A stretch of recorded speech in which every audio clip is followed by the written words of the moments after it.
একটি ছোটখাটো ভুলের লোভ কখনো বড় ক্ষতি ডেকে আনতে পারে। শোনো কাক আর শেয়ালের গল্প। একটি কাক এক গাছের ডালে বসলো, মুখে এক টুকরো মাংস নিয়ে। নিচে একটি শেয়াল এটা দেখছিল। সে মনে মনে ভাবছিল, কিভাবে এই মাংসটুকু আমি খেতে পারি। শেয়াল বেচারা অনেক ভেবেচিন্তে বলল, ভাই কাক, সত্যি তুমি কি সুন্দর পাখি, তোমার গায়ের রং কত সুন্দর, কত সুন্দর তোমার ডানা, সবই অসাধারণ, তুমি পাখিদের রাজা হওয়ার যোগ্য।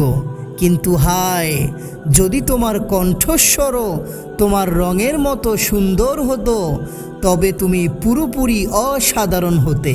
কাক এই কথা শুনে খুব খুশি হলো এবং সে ভাবল, ওহ, কেউ আমার প্রশংসা করছে।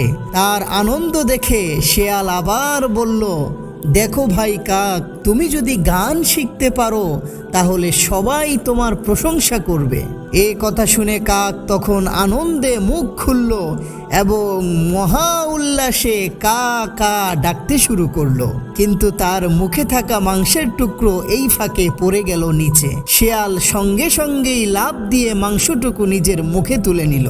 এটা দেখে এবার কাক বেচারা শেয়ালের বুদ্ধির কাছে হতাশ হয়ে গেল। সে বুঝতে পারল, প্রশংসার ফাঁদে পড়ে সে নিজের গুরুত্বপূর্ণ জিনিসটাই হারিয়ে ফেলেছে। প্রিয় ভাইয়েরা আমার, অনেক সময় মানুষ অন্যের প্রশংসা শুনে নিজের বুদ্ধি হারায়।